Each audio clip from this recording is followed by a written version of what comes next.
We're here. We're showing up. It's a disarray. It's Sunday. How we doing, couch? How we doing?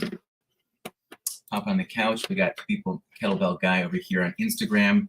The Morgan Rescue Bullies. Hello to you too. ADHD Girls Duke saying hi to you. I was told recently, make sure I'm hopping over to IG, make sure I'm just checking out those, because right now we are streaming to a few places and it's always hard to see where comments are coming from. So hello to you. Thanks for checking in. Stay for a minute, stay for two, whatever you got to do. We are here we're talking every the daily here. Daily gratitude. It's Sunday. There's a lot going on. I got a birthday party later. We're going to. It's going to happen sooner than I think, so we got to get there. My brother's going to hop on, which I'm going to be really excited about, and we'll get going. But every single day, we are throwing up some gratitude and talking daily dad, all things dad, just making sure that we're feeling like we understand how to tackle all things with our kiddos and ourselves here. So, gratitude number one. If you're here, you're checking it out, let me know. Let me know what you see, what you have going on. Gratitude, though, definitely.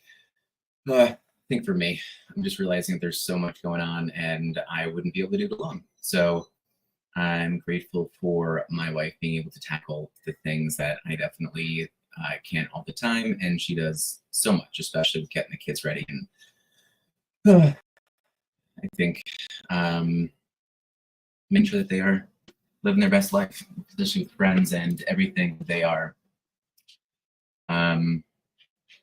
activities, socializing. That's her spot. I'm just not as good at it. It's so necessary to make sure that she is around for me to do it. So I'm just grateful for it there. Oh, it's my gratitude.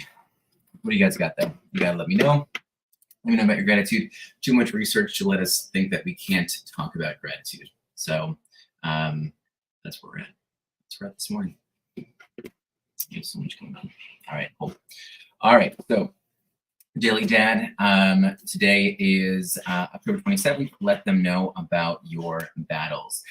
Just by the title right now, just if you can stop and think, just any of the battles that maybe you think that you had in life, whatever they may be, just kind of stopping and thinking whether it's going to be physical, mental, financial, familial, any of those kind of battles. It had me kind of running through a few in my head and thinking how often I'm thinking about them. Do my kids ever think about them at all? What's up, Ropit?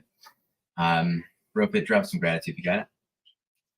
I'm always thinking about how the stories that I have in my head that either stew around and kind of move around, I'm always thinking, do my kids ever think of that? Or here's my point. This is what I'm trying to get to. There are things that I will think about often. And obviously the story might not come out for me to tell my kids. My kids see maybe the emotions and the feelings that end up coming out, right? The ones that have been created by these thoughts and these feelings and everything else that's going on. And so let's say that I ask my kids about, does dad have any challenges? Well, they could say, well, dad is very introspective, or dad is really, they could say short-tempered, they could say funny, whatever's going on. But I think that we miss the reason why those things happen. And I think that if we leave our kids to kind of think like, oh, well, dad's just like that. But why is dad like that? Why did dad become that? What are the things that brought dad to that personality? And I think sharing the struggles and sharing the battles, like today was kind of mentioned. Again, guys, get yourself a copy of The Daily Dad by Ryan Holiday. That's what we are talking about right now. You can get an audio version as well. But if our kids don't know where we're coming from in terms of our emotions and our thoughts and the boundaries that maybe we set, I think that we're leaving a lot on the table for them to understand, and also how to overcome those things as well. So, but today, let them know about your battles. Do me just one favor. Just try and think about this, because I want you guys to stop. Recently, what were we talking about? It was yesterday, right? We were talking about stillness, because I was not being still whatsoever, and I was doing so much. But if you can just stop for 1 second, because I know that the days there's so much that ends up happening. But what is one of those battles that you had to go through? What is a battle that you really had to face in your life, but you really haven't told anyone. I don't see this as like a deep, dark secret, but I do see this as something that maybe you just don't bring up with your kids, maybe because you think it's not right or you think it's not good to kind of bring up with them. And I think that's definitely a big thing. What's happening? Good morning. Brother. All right. Big letters on your hat. What did your hat say? This is my Christmas hat. Little full, a lot of sap. All right. So did you read? If you're a fan of National Lampoon, Listen. Oh. then you'll get it. Oh no! I just kicked you off stage. Sorry. No, my right, book hit the hat. space bar. I'll get another hat. I'll bring it back. No. It's I wanted to know what it was. I didn't know. Now I know. Now there's context. Now I'm happy with it. Cool. Well, thanks for asking. Yeah. Thanks for hopping on. I couldn't find my normal podcasting hat, so I grabbed this, and it's like really tall, but we'll go with it. But tall hats is where it's at, man. Yeah, sometimes. We'll see. We'll just run with it. Try it. We'll just wear it today.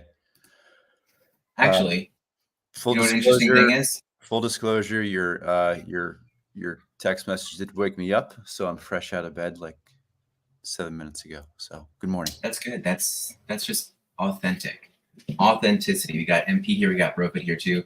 Guys, drop your gratitude. And maybe MP's letting us know he just got ambushed by his points with Nerf guns. Man, how idyllic is that, just to have boys just attacking you that way? That's fun. But if you got gratitude, Jason, what's your gratitude today? I had a pretty good family day yesterday. We got a soccer game. We got my daughter's last soccer game. It was really good. It was a good enough season where Kira was crying after because she was really going to miss the team. That's never happened before. So hopefully we can keep this crew together. It was a good year. It was fun as a parent, and I'm really thankful for that. What do you think is her saddest thing you think about? Well, it's probably many things, but missing the sport. Do you think that in friends, I'm sure, did she make new friends in this season? Yeah, she made like 9 new friends. It was great. Oh, wow. That's awesome. It was good. I'm really happy for her for having a really positive soccer season after coming back from not playing very much. So yeah, okay. And then do you think that she's sad at all about the idea of like, did she build skills that she's not going to use? I don't know if that's a thing. I'm just kind of thinking about it right now, but oh no, it's literally, I think she was just really sad about not having that routine anymore, you know? Yeah. But we got spring season coming up, and if anybody knows about spring soccer in Colorado, it's a shit show because the weather out here is unpredictable. Oh, got it. Okay, that makes sense. But it's still it's so fun. And then are you going to miss coaching? Yeah. But I mean, we can do it again. Some time back, which is definitely good. We got gratitude over here from Brofit. Just give some voice to our couch, not our chat. It's our couch. Gratitude. Today's potentials are endless. The opportunities await you with open arms. What a great message, Brofit. Thanks for sharing that. You find what you search for. So look for greatness everywhere because it is not only out there, but it is within you. It's the truth, man. You got to dig a little bit deeper to find those things sometimes. And then we have MP over here down in South Jersey, just painting the picture of Americana. Grateful to get outside with the boys and rake some leaves and watch them jump in the piles. That's great. Love it, man. How about you? What's your gratitude today? I shared earlier my gratitude, I think it was just for Lauren being able to take on some of the things that I'm not so good at. And I know that's just kind of like with kind of building the social circles of, people for my girls. And so it isn't my strongest ability.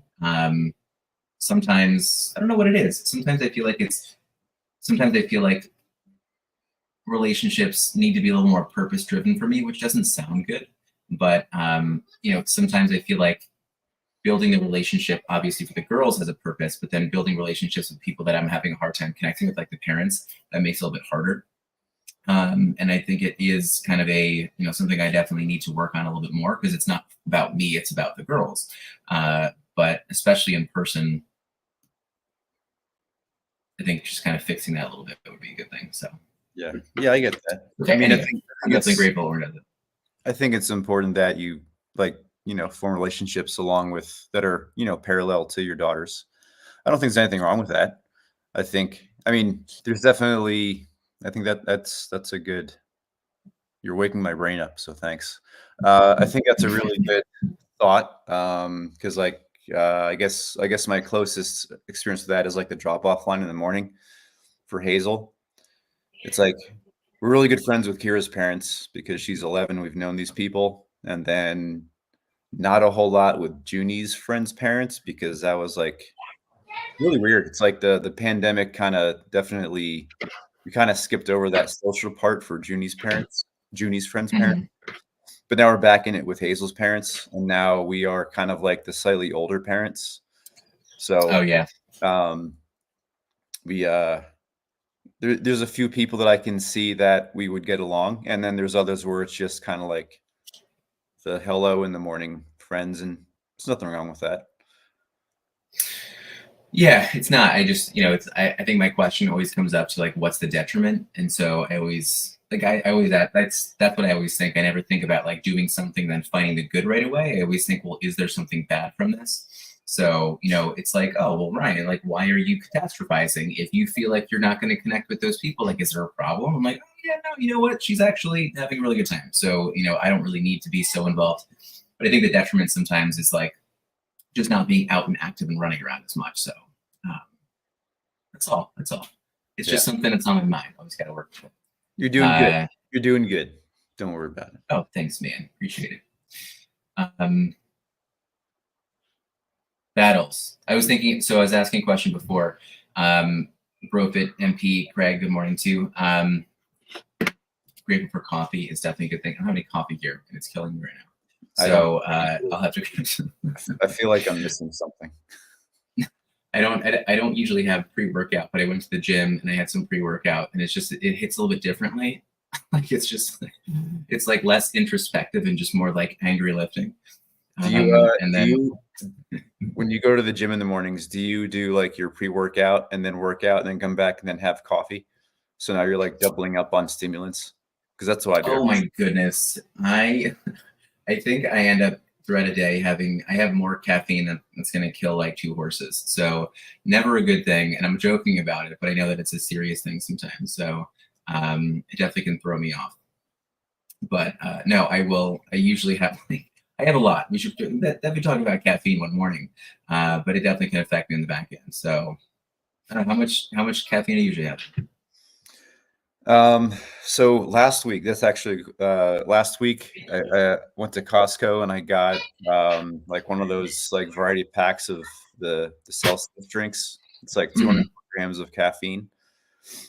I think that was a little much. I think I got used to that, and then I ran out, and then now I'm just doing coffee.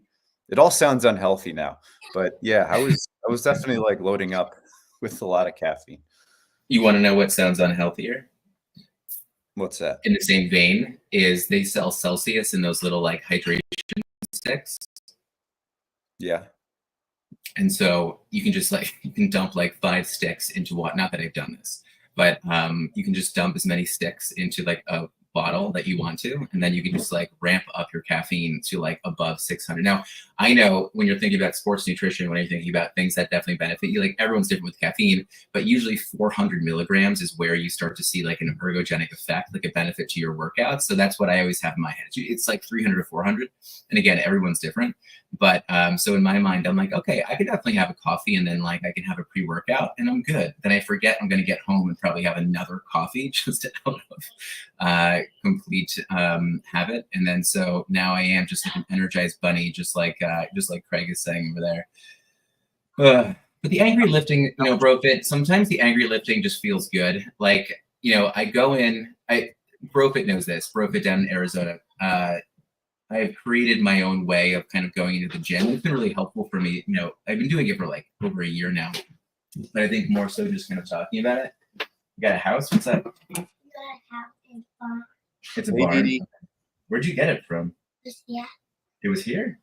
I don't know. That's awesome. You see Uncle Jason? You want to wave to him? Dee. What do you got over there? Oh my Ooh, goodness. box. It's a barn. Oh, I never saw this, but she says it was here. I don't believe it was here. watch your fingers. Oh, you went riding on a horse yesterday? Yeah. You did. Dee Dee, we have a kindness star chart. Courtesy of Blaze's idea, right? You got your kindness stars. So we do kindness stars for we do kindness stars. She has a chart, and then every time she does something that's kind without being prompted, she gets a star for it, right? Right, Dee Dee? Yeah. Yeah. And then she filled it up. So she got a horse ride. That was what her cheat chose. That's her gift. It's been really helpful, right? Awesome. So that's Dee Dee. She's our girl. Angry lifting. Oh yeah, no, I was mentioning about lifting, just going to the gym and just kind of like getting the lift done. But sometimes like it kind of happened this morning. I honestly, it was just like angry lifting. I was like, just find a bar and put weight on it. I don't care what movement I'm doing, just do it. And sometimes it works. Sometimes you need that. So. Yeah. I don't normally anger. My anger level is usually just dictated by the music I'm listening to. It's not usually angry. Maybe once in a while. I listen to a lot of heavy metal blues, which I recommend as a good soundtrack for lifting. Oh, interesting. Yeah. I just if I don't have my music when lifting, that feels just as weird as not having enough caffeine in a day. Okay. I'm definitely a podcast goer, so I'll totally just have my podcast running. And this morning I had one running that was definitely it wasn't negative, it was just deeper. I feel like these deep things. And then I'll video myself in the gym just for content sometimes. And then I think the weirdest thing is that most of the time when someone's videoing themselves in the gym, I'm pretty sure all volume stops, so no one's listening to anything anymore. They just have their headphones in, which I always think is kind of funny. But anyway, that's where I'm at. Can I ask a question? Please. It. Yeah. It's about today's reading. That was good, and it made me think. Let them know about your battles. What are there? So this was my thought about battles. Is that we all battled something large or small in our life, and we keep that in our head. And some things can turn into like a deep dark secret. Some things can be something you don't want to really relive, but it's in there, so you think about it. And so what manifests from that are going to be your emotions, and then your emotions can turn into your actions and all those kind of things. I was thinking, and this is just kind of like, I don't want to go too deep down the route of like trauma, but battles can definitely lead to trauma, whatever else is going on, but we're reliving trauma. We rethink trauma. That makes us think something. It makes us act a different way, speak a different way, whatever it's going to be. And so my thought is that a lot of times we feel like we just don't tell our kids these battles or share these battles with our kids, but we're replaying them in our head. And so our kids don't know what we're thinking or what we're seeing up here, but what they do see are our actions and maybe our feelings and our emotions. And so I was thinking about how it's such a disconnect between like, I don't know why dad is that way, or why dad would say that in this kind of moment. And I was thinking about, the battles that maybe we aren't sharing with them and the stories, because we think that maybe it's not age appropriate, or we think that it's something we don't want to relive or share with them, or just kind of forget about and suppress. Are there any battles that you think that you replay in your head in your life that you haven't brought up with your kids? I was thinking like that same thought as I was reading it. I read it this morning when I let the dogs out, and then I came back and went to bed. I don't really think there's any battles that my kids don't know that I go through. I feel like I'm fairly open with it, and I'm also fairly open with when I'm going through it, and like sometimes we'll even go into a deeper discussion, mostly with Kira, because like she'll ask about that stuff sometimes. Like I'll explain like what point I'm at sometimes if we really get into it. I drive home, but I wouldn't say there's anything I don't really share. Like, I don't think there would be anything that my girls would say, "Why is dad like that?" Yeah, they might not ask, but like Thanks. maybe it's in their heads I know too. what you were. I know what I knew. I know. Sorry, I'm mumbling. I know You what you got were it. asking me, and yeah, I don't think there's anything that I'm necessarily hiding. Now, there's things that I've been processing that maybe I haven't talked with Kristen before, and that has caused issues that we've gotten a lot better at doing that, like just saying, Mm, "This is the mood I'm in, and this is why." That's something that we've gotten a lot better at. yeah.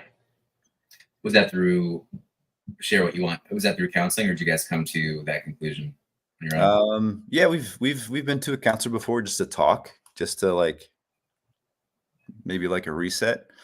Oh. Um, I was asking that question with no stigma of being in like a marriage counseling kind of situation. yeah. Um, Oh I no, was I mean, I asking it think more from like, because like people are smart sometimes. Sometimes people just come to that conclusion on their own. yeah, no. Sometimes it's come from that, and it's I think going to talk to somebody, whether your marriage is going great or not good, I think can help. We've done both, and it's Mhm. made us better. And it's also just been times when she's like, what the hell are you thinking right now? You're not talking." Do you feel like you Like don't those talk things too. as much? I've gotten in the past, I think I've definitely been quieter until Got like it. I've landed on something that I could say without expressing it in the wrong way and making it worse. Got I'd say it. this past year has been really good for me for like talking through things. Yeah. I I actually like this topic more than I thought now that I'm thinking about it. And I would almost love, and this comes back to that idea of always having a roundtable discussion, because like these longer form, like I definitely love the mornings and they're like 30 minutes, but I think that some of these topics can definitely go longer. But I think the time limit's definitely necessary sometimes. But I would love to know if, and just kind Yeah. of see where things are. Because I think that these battles can definitely be, again, I said it a lot earlier, but I said, they can be mental, they can be physical, they could be familial, they could be financial. Because like one thing that I was thinking about, like, I probably could range from like, I had a pretty significant like bully growing up, and like some of those things I would think about. And like, it's not something I really ruminate on, but I think about it, I'm like, that was pretty fucked up. And so when I think about my kids going through school, like, I don't see anything in them, but it was something that I could definitely talk to them about. Um, Other things, obviously, just growing up, whether it's large or small little battles. But one thing in particular I was thinking about was just like, I think a lot of families end up having like financial struggles, those financial difficulties, large or small. And I think that these financial battles, which is a little bit different than what they're talking about today, which is definitely good, which made me think about you just because everything revolved around bike today. But, those financial battles of like how those can change. Like, sometimes I know that my income with my business can change month to month. I know that it's something where it's like, okay, we're going to budget groceries, we're going to budget for, gifts, or we're going to budget for something else. And it's like, oh, dad was more open with this idea last time. Why isn't he open now? And then I'm not sharing this like little battle if things are financially just a little bit tighter on a certain moment. Be like, that's so weird. I don't understand. So like that little battle, I'm not really letting my kids know. And they're like, well, Dad's so weird. So on the front end for them, it becomes something that could have them developing this thought of who I am, but really it's as simple as just like a financial thing, which doesn't come up very often, but it's something where it's like, wait, like it can shake them, be like, but dad, you just said, I don't understand why. So if I'm not sharing that little battle in my head, then they just might be thrown off. Does that make sense? Yeah. I would say if I were to summarize that part, like I would say for me, like financial triggers are the easiest for me to kind of start stressing me out in a way that affects others Yeah. in the house. Um, Yeah. I mean, I usually roll through it anyway, but there's not very many other things that will put me in a mood where I'm not at my best.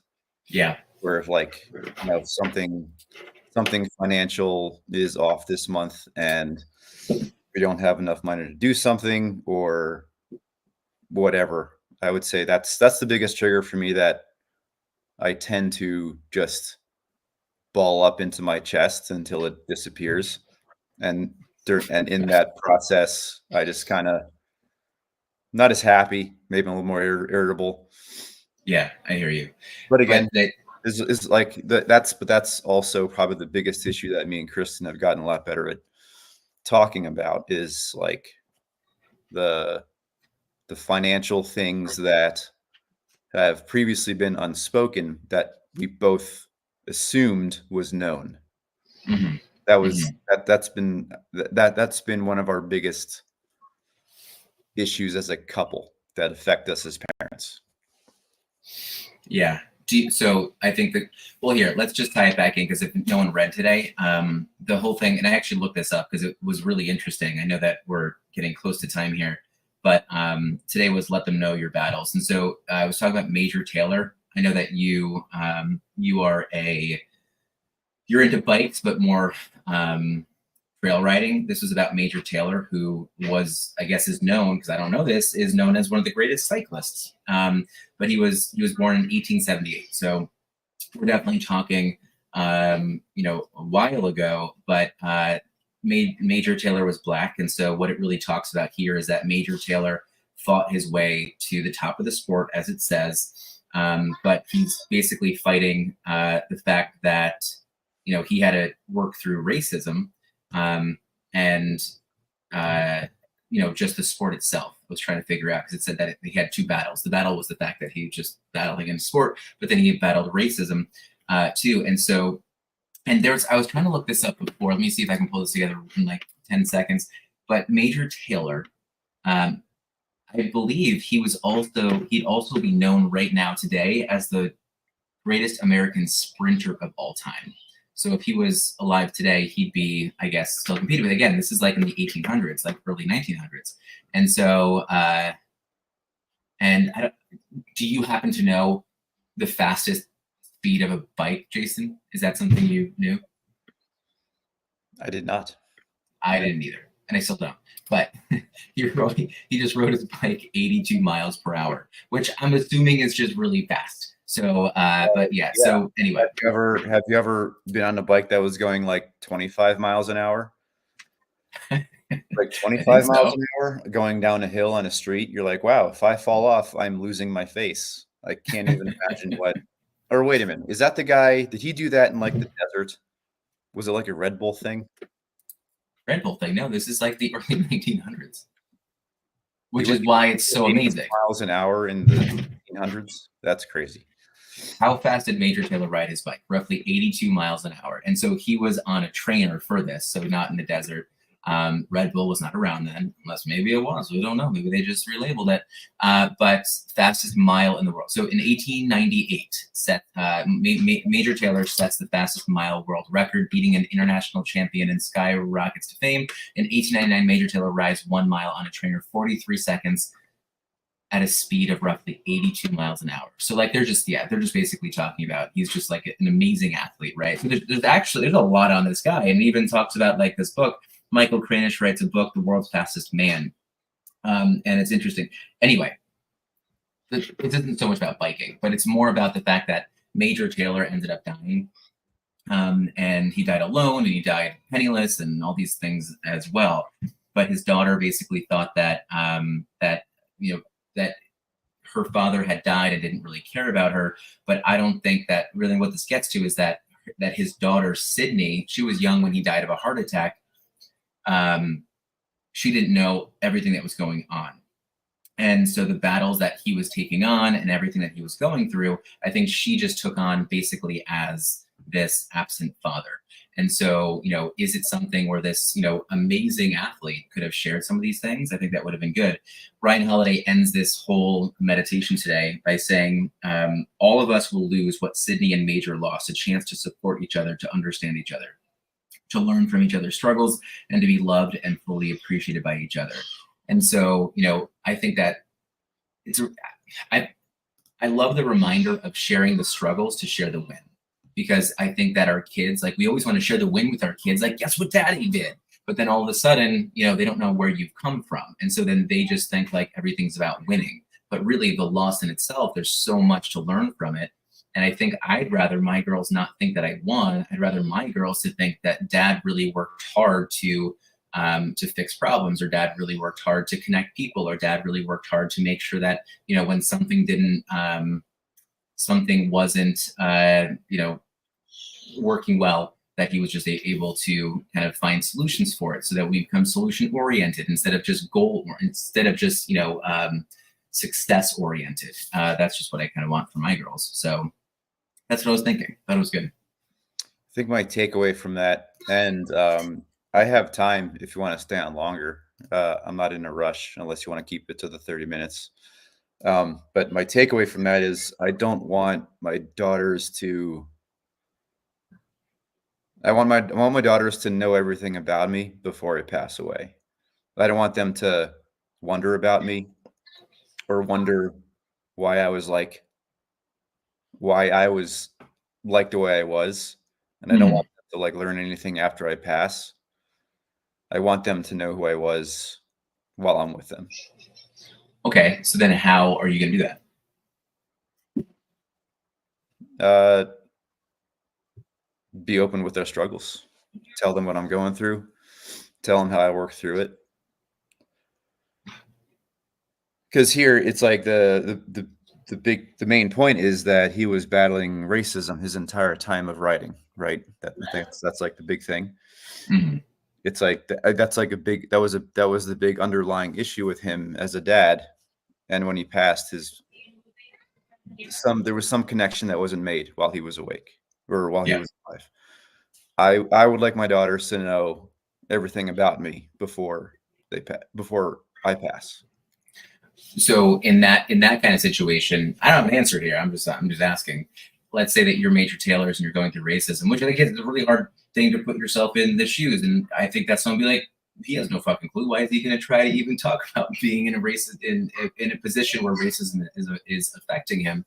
But how do you think you would, if you were being discriminated against in any kind of way? How would you share that with your girls?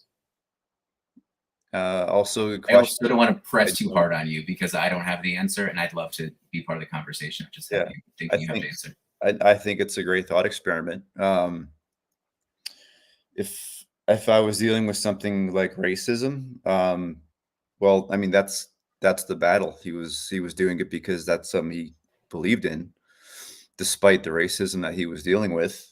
And I don't have that. Like I don't have any underlying societal issue that's keeping me back from anything, right? But I guess if I was, I'd assume that if I was, there'd be a part of me that was protecting my daughter from that, right? And maybe his protecting your daughter from what racism is. Yeah, because it's like I don't have that point of view where I've never been discriminated against really ever. Like maybe as a male once in a while, maybe, I don't know. But if it was something like racism and I had a daughter that's growing up, I would want it to be a better place than I grew up, right? Yeah. And maybe part of that might be keeping them out of it or keeping them shielded from it. And then at some point,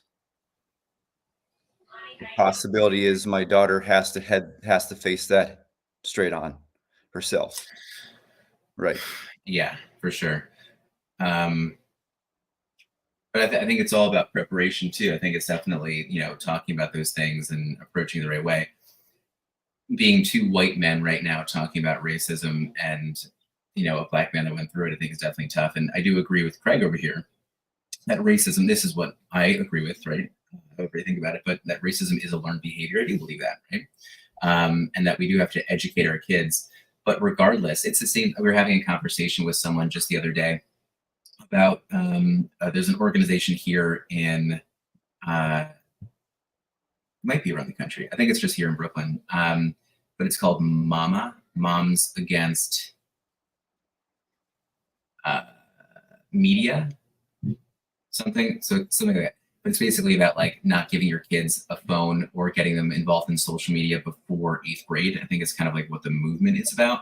There's a book that they're kind of basing it all off of. I'm bringing it back to discrimination, but I was kind of saying like, okay, so then, you know, if this is the movement and you don't want people to have a phone or kids have a phone, then do you think that, you know, that's going to really resonate with everyone? Because I think in very affluent communities, you're probably going to have people that are giving their kids a phone or whatever else. And someone just close to us, I saw their kid yesterday who's 7 years old and they gave him an Apple Watch. And I was like, all right, interesting. This is exactly my point that I was bringing up with this person and saying that like, okay, well, this is going to happen anyway, right? Like phones are going to be given to kids. Like technology is going to be given to kids. Kids are going to be on social media regardless, whether it's going to be via games or whatever else is going on. So now are we going to discriminate against those families? Are we now going to not let that child be part of your child's circles because they have a cell phone or they have like an Apple Watch? And so I think it's a crazy thing to kind of think about how, you know, these little struggles, I'm trying to connect it back over here, but just trying to think of a different, I'm trying to put us in a different scenario than just like racism, just like Major Taylor was in. But now if someone is discriminating against your kid or you because you've given your kids this technology, how would you actually face that? And like, would you be able to talk to your kid and say, okay, well, you're not able to, you know, go hang out with those kids because, you know, they don't really want technology. So that's not you. I mean, that's an interesting thing, I think, to kind of work through. But I think you're there. We see you. I think a good connection to that is let's replace racism with, let's just say, technology and social media. It's like how much are you shielding your kids from social media and a cell phone and whatever that entails? Yeah. I would say like this year we got our oldest daughter a Gab phone, which is like just calling and texting and no social media. It's like, at what point is shielding your kids from that part of society? At what point does that become a negative, right? Mm-hmm. That could be a parallel to like shielding your kid from racism if you're going through with it. Yeah, because at some point they have to do it themselves, right? Yeah, that's, you know, that I think comes up to, again, give a thumbs up if someone can, and Jason, you can too. But I keep looking at the couch of the chat over here. But these parallels here of kind of that racism, but you know, I think it's not so much specifically about the racism or the technology as much as how we're helping our kids build from that, right? So like with racism, we talk about racism or we talk about being discriminated against because we got Bo, nice, I love that. Because we want to make sure that, oh, I have to go soon. You want to put it on? We talk about it to make them stronger, to be aware of it. Is this where you want it? Here. Okay, I'll put it there. We talk about it to make them more resilient, right? We talk about it so that we can make sure that they know how to deal with it, that they don't, you know, fall victim to, you know, the worst sides of it. Same thing with social media. My thought is how we need to make sure that they feel strong enough as an individual, how they can make sure that they know that whatever might be said on social media or whatever they end up seeing, that it does not really define them, or it's not something that they need to follow, that they are themselves, they can still make those decisions. So to me, all this comes back to how do we talk to our kids? And I think sharing these stories that we've seen or what we've gone through is just so important. I don't love the idea of shielding our children. I'm probably quicker to kind of bring up some of these more difficult topics for right or wrong, because I want them to hear it and I want them to see it. I just think it's important. Yeah, I agree. Like sheltered. I see there's like, I can't imagine that there's not much that you don't talk to your daughters and learn about. Yeah, probably. I mean, Sloan, because Sloan is 7, so she's definitely some kid that I think maybe wants to hear that stuff, but we still have to be careful with it. But I just, my thought is we don't share just to share so that people know like what we've gone through. Like we're sharing it with purpose. Like we share our story of racism, possibly. Like again, 2 white men talking about this. I do not believe that we know anything about the depths of what racism is. So I'm not going to believe that I do. So, but I would say I think it's important for us to make sure that we're sharing at least the things we're scared to tell our kids. Like maybe we did maybe a battle we were part of, we were the negative side of the battle. I don't have an example right now, but maybe maybe you or I we were racist against someone, and that we learned that. We probably wouldn't want to straight up tell our kids that, right? But hey, you know what? Daddy did treat someone wrong, and I want to tell you about it. I think that's important, right? That would, I think, give a great story and make them more resilient. Be like, okay, if my dad thought that, then people can change. If people can change, then I think that I don't need to look at people, so negatively either, and that I can now have an open mind. So social media, racism, any of those things are going to be important.